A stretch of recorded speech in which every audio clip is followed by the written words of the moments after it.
Va a ser una semana legislativa intensa la que está comenzando porque hay una serie de proyectos que son importantes y que se van a revisar y eventualmente se van a aprobar, cuestiones que llevan harto tiempo en trámite. Lo queremos conversar con el presidente de la Cámara de Diputados, José Miguel Castro, que nos acompaña acá en la mañana. ¿Cómo está, diputado? Buenos días. Bien, hola, Sebastián. Gracias. Una cuestión significativa son las leyes de seguridad, ¿cierto? Y las de regla del uso de la fuerza avanzan y pasan a tercer trámite. Cuéntenos de cuál es su expectativa, considerando que algunos en el oficialismo quedaron medio molestos después de la aprobación, pero que igual implica avanzar en esta legislación que es tan importante para la crisis de seguridad que tenemos. Mira, yo creo que es importantísimo salir adelante con esta ley. Yo estoy bastante conforme de cómo quedó en el Senado. Fue algo que discutimos latamente en la Cámara de Diputados, en comisiones conjuntas, en la Comisión de Seguridad Ciudadana y en la Comisión de Constitución. Espero yo que este miércoles tenemos hasta total despacho. Yo sé hasta total despacho. Esto sea, aunque sea a las 12 de la noche, 1 de la mañana, vamos a sacar esta ley como sea. Y espero yo que no se vaya a una mixta, sino que efectivamente se saque. Hay algo importantísimo y claro, efectivamente, como dices tú, quizá el oficialismo no quedó tan conforme porque hay un punto central que habla de la proporcionalidad que quedó fuera. O sea, hoy día está mandando la racionalidad, cosa que a mí me parece de lo más lógico. Porque, ¿qué significa eso? No. De lo más lógico porque, como dando tu pregunta, es...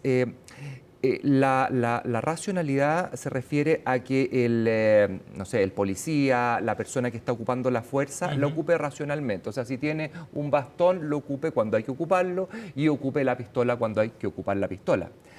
La igualdad, en el fondo, se produce cuando las dos fuerzas son iguales, y a mí me parece que un ente del Estado no puede estar igual que un delincuente o igual que una persona que está ocupando la fuerza. Entendiendo o sea, que el Estado tiene el monopolio de la fuerza. El monopolio de la fuerza, exacto. O sea, no puede ser que pensemos que las RUP están pensadas para las Fuerzas Armadas. No puede ser que en frontera una persona se encuentre con un cuchillo y el militar tenga que tener un cuchillo. Eso habla de la proporcionalidad. No, el militar tiene que estar con el fusil haciendo valer su fuerza.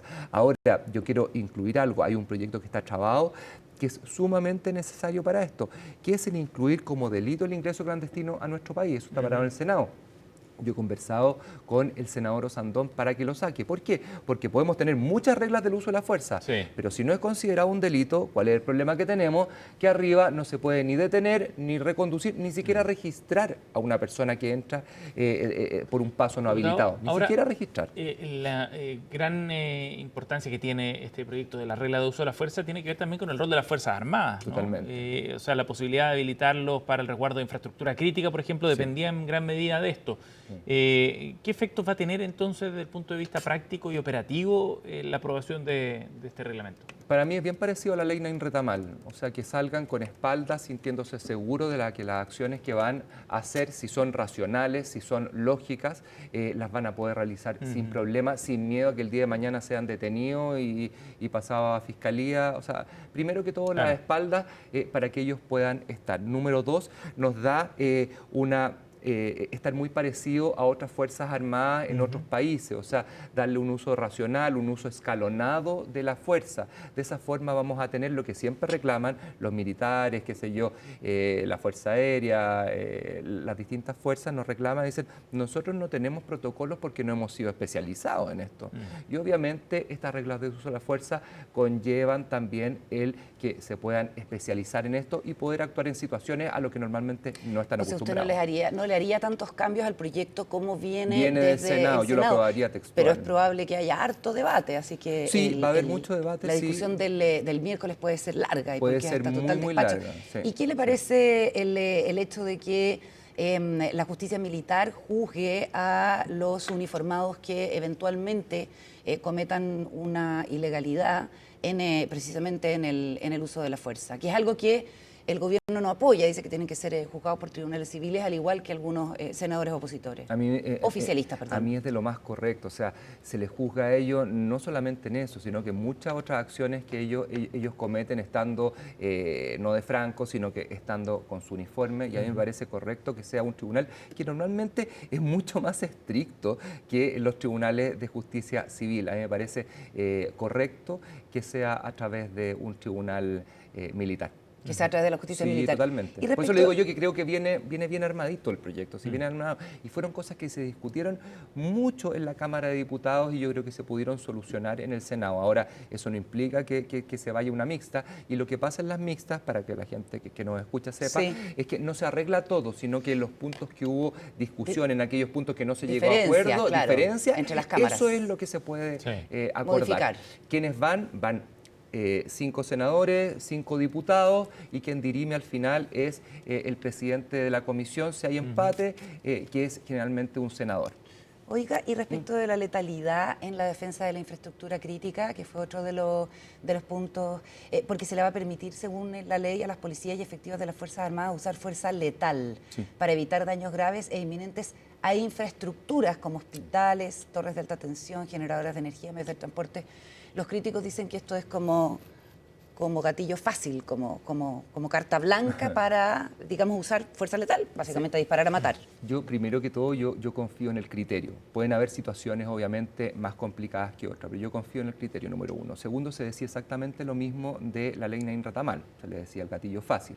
Cuando tú estás enfrentado a proteger infraestructura crítica, estamos hablando de que, por ejemplo, hay una línea de larga tensión y se ve enfrentada a una bomba, un bombazo con disparo. A mí me parece absolutamente lógico que la fuerza que ejerce el Estado a través de sus Fuerzas Armadas sea igual o superior, como lo habíamos hablado anteriormente. Entonces, frente a un bombazo, si yo escucho balazo, yo creo que es absolutamente lógico que se defienda a estas personas y se defienda esta infraestructura. Porque esta infraestructura tiene también un quehacer después, o sea, no es solamente que se caiga la línea eléctrica, se cae la línea eléctrica y quedamos completamente incomunicados, quedamos completamente fuera los hospitales si no tienen un resguardo como nos ha pasado otras veces, entonces se caen un montón de cosas que implican cirugías de emergencia, etcétera, etcétera, etcétera. Y eso justifica entonces, por eso que es importante. Que en el fondo se autorice la letalidad. Se autoriza, pero no se aplica en todas las cosas, sino que para eso existen reglas del uso de la fuerza, que si tú estás frente a un ataque inminente donde hay fuerza letal, tú obviamente puedes responder de la misma forma. Fuerza letal. Exacto. Desde el punto de vista del oficialismo, ¿cómo ve el cambio que ha habido en la forma en la que se aborda este tema? Al comienzo generaba mucha resistencia en el oficialismo, pareciera ir allanando un poco el camino para que se pueda aplicar este reglamento y de esa forma también habilitar a las Fuerzas Armadas en estos roles que conversábamos. ¿Cómo ha visto usted ese proceso político, diputado? Mira, yo este es mi segundo periodo, saliendo un poco del rol de presidente de la Cámara, yo he visto cómo han ido cambiando y la realidad se ha ido imponiendo frente, desde el presidente hasta sus parlamentarios, dándose cuenta que el crimen organizado, la delincuencia, el narcotráfico, está todo unido y efectivamente tenemos que golpear la mesa una vez por todas. Yo creo que eso nos ha permitido sacar leyes que antiguamente no eran, o no estaban dentro del ideario de lo que son las fuerzas oficialistas hoy en día. Sacamos el proyecto del Ministerio de Seguridad, sacamos ley de inteligencia, sacamos ley antiterrorista, ahora estamos con las RUF. O sea, si tú te fijas, son leyes que, la ley Nain Retamal, o sea, son leyes que normalmente nosotros no la hubiéramos podido sacar, pese a que las impulsamos y siempre hemos impulsado esta línea. Hoy día, bueno, con distintas personas que se han dado cuenta que la verdad es que estamos siendo superados por la delincuencia, teníamos que apoyarla. Y hay acuerdo en el fondo. Hay acuerdo, para avanzar. Y yo fíjate que estoy súper feliz de eso. Yo cuando veo aprobada la ley en Retamal, después de haber vivido lo que viví en el periodo pasado con el estallido social, donde se criticó tanto a Carabineros, donde se les llegó al punto de tirarlos al suelo, de realmente de ultrajarlos prácticamente en términos morales, hoy día vemos cómo se ha reconocido el trabajo de ellos a través de estas leyes. Nosotros no tenemos mayoría. Nosotros no tenemos mayoría en la Cámara, por lo menos, pero sí hemos podido sacar estas leyes y ha habido buenos acuerdos, creo yo. Diputado, también esta semana nos contaba que se va a abordar la ley de inteligencia, ¿no? Es otro de los proyectos también importantes dentro de la agenda de seguridad. Primero, ¿en qué está este? O sea, ya lo pudimos despachar, la ley de inteligencia. La pudimos despachar y es algo súper importante. ¿Por qué tan importante? Súper importante. ¿Por qué? Porque la ANI, que era nuestro organismo de inteligencia, era prácticamente un organismo de escritorio. Es un organismo donde no podían ocupar, por ejemplo, a los carabineros, a inteligencia de la PDI. Se remite a fuentes abiertas. Claro, entonces hoy en día existen dos cosas importantes en la ley de inteligencia. Número uno, se deja de lado inteligencia y es más autónomo, no tan dependiente del poder político, no queda dependiente, qué sé yo, directamente de Interior, sino que es más bien un organismo autónomo y eso les permite también manejarse también mucho más libre. Y número dos, algo importantísimo, que hoy día pueden ocupar a la PDI, pueden ocupar a Carabineros como instrumentos para investigación. Entonces dejamos ya esa ANI que simplemente sigue el Facebook, las redes sociales para saber si va a haber protesta o no, si va a haber un atentado de acuerdo a lo que dicen las redes sociales, a un organismo investigativo, donde existe también muchas personas que van a poder seguir carrera dentro de la ANI. Así que creo yo que es una ley importantísima. Estábamos muy al debe en comparación a otros países y ya nos pusimos un poco más al día. Se avanza con esa Sí, con ley esas antiterrorista leyes. también. También. Le quería preguntar... Interceptaciones de teléfonos, o sea, antes era impensable, pudimos sacar adelante. Ese tipo de herramientas. Claro. Estamos conversando con José Miguel Castro, que es el presidente de la Cámara de Diputados. Quisiera preguntarle por algo que va a pasar hoy día, que es la presentación de la acusación constitucional contra Gonzalo Durán, que es el delegado presidencial, ¿cierto?, de la región metropolitana por los hechos ocurridos en el Estadio Monumental. Según este libelo que elaboraron los diputados de la UDI, hay una responsabilidad política del delegado metropolitano en este drama. ¿Cómo ve el trámite? ¿Usted estaría por aprobar esta acusación constitucional que ingresa hoy día o que se ve hoy día? A ver, el presentar acusaciones constitucionales es algo que está dentro de la Constitución, es una función propia de los parlamentarios, en parte a su rol fiscalizador, y en ese sentido creo yo que están en absolutas atribuciones para hacerlo. Número dos, yo no he leído la acusación, pero si existe una responsabilidad política en hechos de connotación de seguridad pública, obviamente existe, porque en el fondo, después de que pasa la parte técnica, siempre hay una responsabilidad política en alguien. Si eso constituye o no constituye hechos para una acusación constitucional, tenemos que, obviamente, analizarlo. Yo, de partida, no la conozco porque no soy un firmante de la acusación. De hecho, no podría hacerlo. A mí me dejan generalmente fuera el presidente, a toda la mesa, se le deja fuera de, no solamente la firma, sino que también de las comisiones investigadoras que se arman. Claro, uno queda fuera. Pero puede votar. Pero obviamente puedo votar, sí, puedo votar. Y hay una cosa, ¿sabes? Que puedo incluso no votar. Hay una cosa súper extraña del presidente que me di cuenta ahora estando en el cargo. Soy la única persona dentro de la sala que puede no votar estando, claro, que puede abstenerse de la votación. Y se da mucho y me preguntaba ¿por qué? Bueno, porque tú también firmas todas las inconstitucionalidades de los proyectos. Claro, es como para mantener una lógica con tu firma, porque claro, Sí. yo voy a decir, pucha, me encanta este proyecto, pero objetivamente inconstitucional lo firmo, Claro. y uno se queda afuera. El dato freak que te cuento hoy día. Sí. Pero obviamente Pero, en por esa ejemplo, acusación yo creo que sí, obviamente voy a votarla, voy a leerla y votar a conciencia. El jefe de la bancada del PPD dice que esta cuestión es una pérdida de tiempo. Es como la novena acusación constitucional que se presenta, sería. Sí, novena, y el periodo Sí. pasado fueron, yo creo que más de 15. Es algo que normalmente se produce en los periodos porque dentro de las facultades, como te decía yo, de los diputados está fiscalizar, armar comisiones investigadoras, acusaciones constitucionales, y también hay que tomar las acusaciones constitucionales como un golpe de mesa. Yo creo que también es importante hacer sonar la voz del Parlamento cuando encontramos que hay cosas que no se deben Diputado, estar haciendo correctamente. Pero ¿no se desnaturaliza de alguna forma esta herramienta cuando se han presentado y no ha prosperado ninguna de las acusaciones constitucionales? Es que si fuera por mayorías, en el fondo no se debería haber presentado ninguna, porque no tenemos mayoría, pero eso no quita la posibilidad de que nosotros golpeemos la mesa o las personas que se sienten afectadas golpeen la mesa y digan algo no está bien, hay una persona que no está actuando bien o que no está llevando bien sus funciones. Independiente de que se gane o no se gane, que el que se gane es un hecho de mayoría, no es un Pero hecho también, necesariamente ¿y no tiene que ver de con el la mérito? causa. Con el mérito y no tiene que ver también con el mérito de las acusaciones. Sí, en muchas causas sí, pero también al final las mayorías políticas son las que mandan, esa es la realidad del Congreso. No hay que... Quisiera preguntarle, estamos conversando con el presidente de la Cámara de Diputados, José Miguel Castro.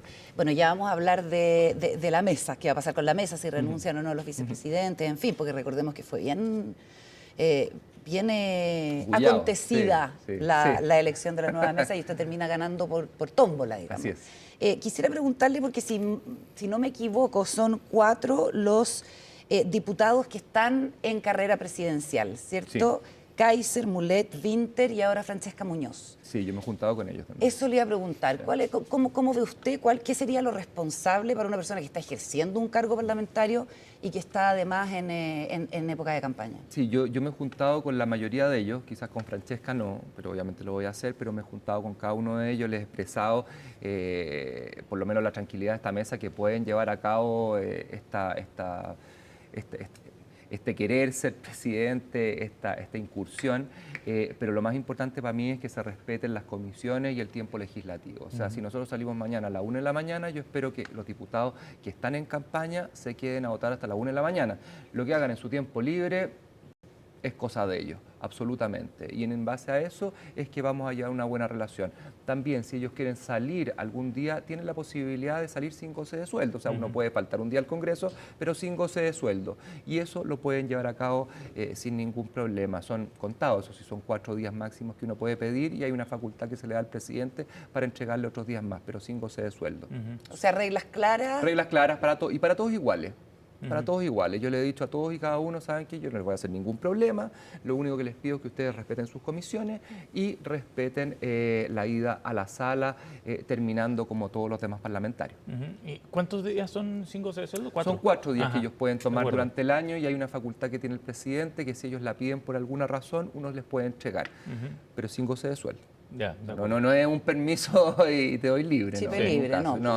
no. Diputado, no. ¿se va a censurar al final en la Cámara o esa discusión, o sea, la mesa de la Cámara o esa decisión política todavía ha quedado como relegada? Porque están los vicepresidentes Gaspar Rivas y Erika Edo, Sí. que hasta ahora no han tenido la intención de renunciar, ¿cierto? No, y y si al parecer- se fuerza una censura de la mesa de la Cámara, usted... También yo tendría que ser censurado. Tendría que ser Exactamente. censurado. Claro. Lo que pasa es que ahí o uno renuncia como persona o te sacan en una censura como mesa entera.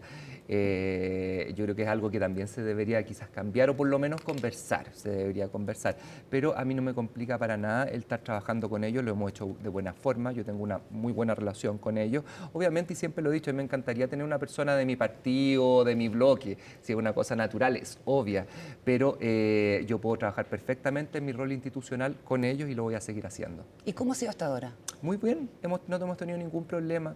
Por lo demás, ellos también están en los momentos en que yo no puedo estar debido a mi cargo. Me toca estar muchas veces en distintas actividades, tengo que juntarme un ratito más con el presidente de la Corte Suprema y cuando estamos en sala, ellos son las personas que reemplazan. Hay un orden de prelación que si no está el presidente, el primer vicepresidente, segundo vicepresidente y después aquellos que han sido parte de la mesa.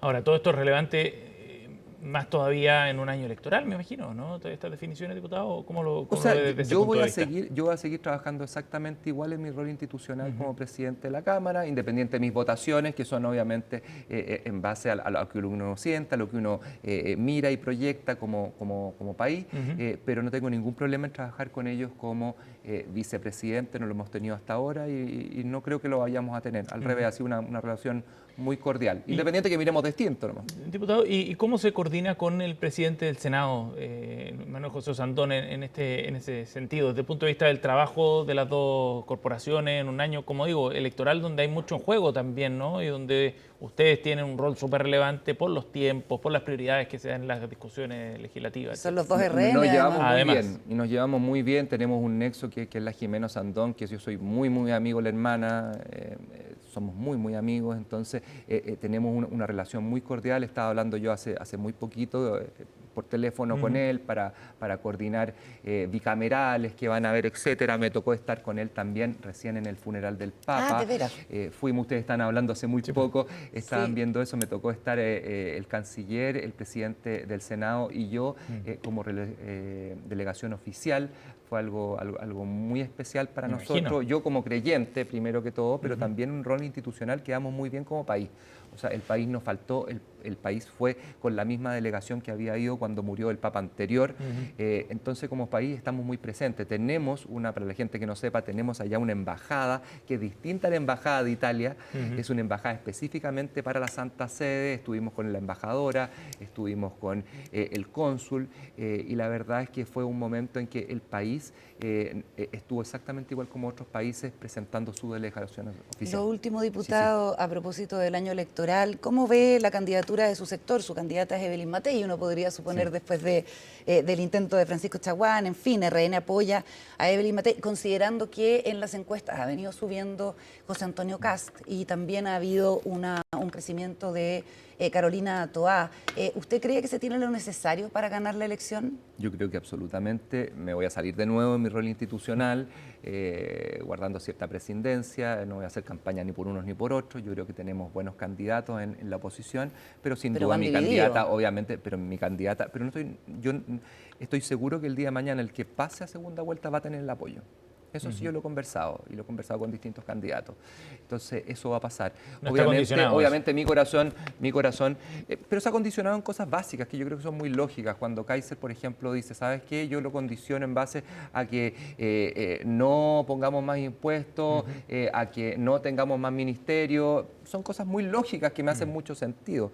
Pero cerrar ministerios o convertirlos en subsecretaría... No ha dicho eso. Eso en ningún caso fue su pedida. Fue específicamente no crear más ministerios. No, pero dijo, transformar en subsecretaría de una especie de gran ministerio en vez del de desarrollo social. El Ministerio de la Mujer también. Claro, transformar en subsecretaría yo creo que el hay Ministerio de la Mujer. cosas que son conversables en cuanto a unir el ministerio también. Soy de la idea de algunos. Por ejemplo, ahora que creamos el Ministerio de Seguridad Pública, el que la SECOM, el que la SECPRES y Interior estén separados es una lecería, y ahí unimos tres al tiro, y se consigue el fin, que es en el fondo hacer mucho más cohesionado el Estado y sin tanto puesto repitiéndose las funciones. Ahora mi corazón, para terminar con la pregunta, mi corazón obviamente está con Evelyn Matei. Yo creo que sí tiene, como usted me preguntaba, todo lo necesario, debido a que tiene experiencia, es una persona que tiende a acuerdo, y lo que yo le dije también en una conversación que tuvimos el otro día, le dije, mire, usted va primera y sigue primera, mire para adelante nomás, no se preocupe y siga adelante. Yo creo que eso la ha mantenido punteando las encuestas. Muchas gracias, José Miguel, A por la usted, conversación pues. esta Gracias, mañana. diputado. Buena Gracias. semana.